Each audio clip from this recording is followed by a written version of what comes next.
histórico e cultural, na aula de hoje iremos responder de forma sucinta essas perguntas.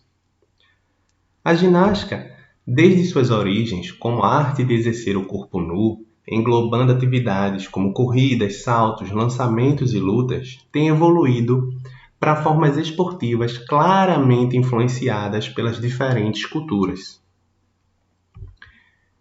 A prática da atividade física sempre esteve presente na história da humanidade. Os primeiros registros de várias atividades físicas que conhecemos atualmente se dão desde a pré-história, onde o homem pré-histórico precisou desenvolver diversas habilidades para poder sobreviver.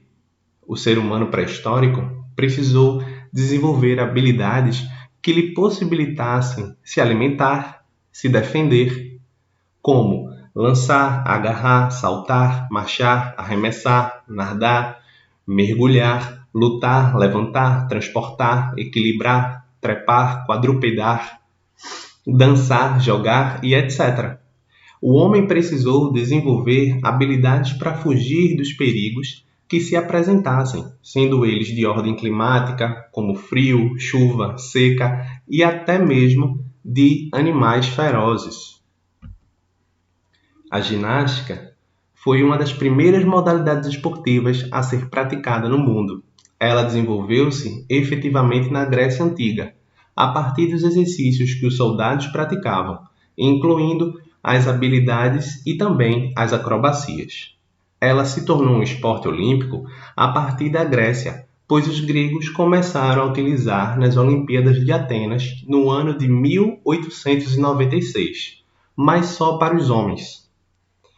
Há um entendimento acerca das aproximações da prática da ginástica ligado ao processo de desenvolvimento da cultura presente no campo da mitologia grega, a partir de formações dos heróis, os heróis gregos que a gente tanto ouve falar.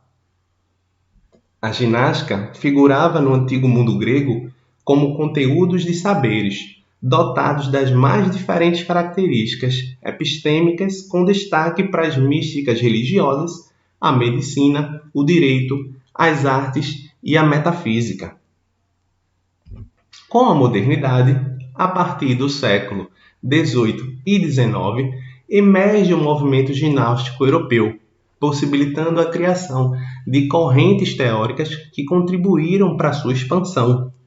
Dentre essas correntes, destacamos aqui as três que mais se destacaram no Brasil: o método sueco, o método alemão e o método francês.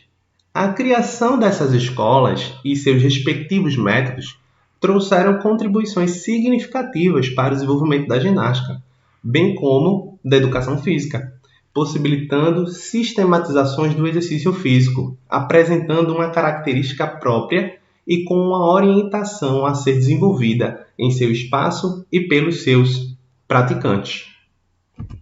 Nesse período do movimento ginástico europeu, a ginástica foi utilizada tais como disseminadas à vista do alcance de objetivos utilitários, a preparação do corpo para o trabalho, objetivos pedagógicos, educação das vontades, objetivos terapêuticos, incremento do funcionamento biológico dos tecidos e das correções posturais,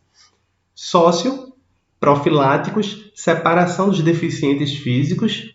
A educação física passou por uma fase em que isso foi, sim, tratado como importante. Os objetivos militares, aonde havia o treinamento para a guerra, e os objetivos ideológicos nacionalistas, enaltecendo os valores pátrios. No Brasil, a ginástica chegou através dos imigrantes alemães, no século XIX, na região do Rio Grande do Sul, onde foi criada a Confederação Brasileira de Ginástica em 1978. A prática da ginástica em nosso país emergiu a partir do final do século XIX, mediante a influência de ideias europeias, oriundo do movimento ginástico europeu. A ginástica no país, devido ao contexto sociocultural da época, que prezava pela educação do corpo a partir de hábitos saudáveis e de higienização. Como vocês podem ver nessas imagens, nós temos vários atletas da ginástica competitiva, onde eles estão executando movimentos que necessitam de grandes capacidades físicas. E aí nós destacamos aqui as capacidades físicas que podemos encontrar na ginástica, assim como em outras práticas da cultura corporal, como a força, que é a capacidade de vencer determinada resistência por meio da contração muscular, a flexibilidade, que é a capacidade de realizar movimentos articulares na maior amplitude possível, a agilidade, que é a capacidade de mudar de direção rapidamente. Ela depende da velocidade e da força. A velocidade, capacidade de realizar ações vigorosas em um curto intervalo de tempo. A resistência, capacidade de manter o esforço físico durante um longo intervalo de tempo. E o equilíbrio, capacidade de sustentar o corpo em uma posição na qual a ação da gravidade exerce grande influência. E onde é que encontramos atualmente a prática da ginástica? A ginástica possui diferentes enfoques ligados à atividade física, saúde, lazer e qualidade de vida, sendo utilizada enquanto atividade profissional presente em clubes, parques, academia e no âmbito esportivo. Então nós temos aqui algumas imagens, das pessoas praticando ginástica, tanto nas praças públicas, nos parques, exercícios de força em academias. Nós temos ali um clube de ginástica, uma escolinha de ginástica especificamente, e também no local de trabalho, a ginástica laboral, como já conhecemos.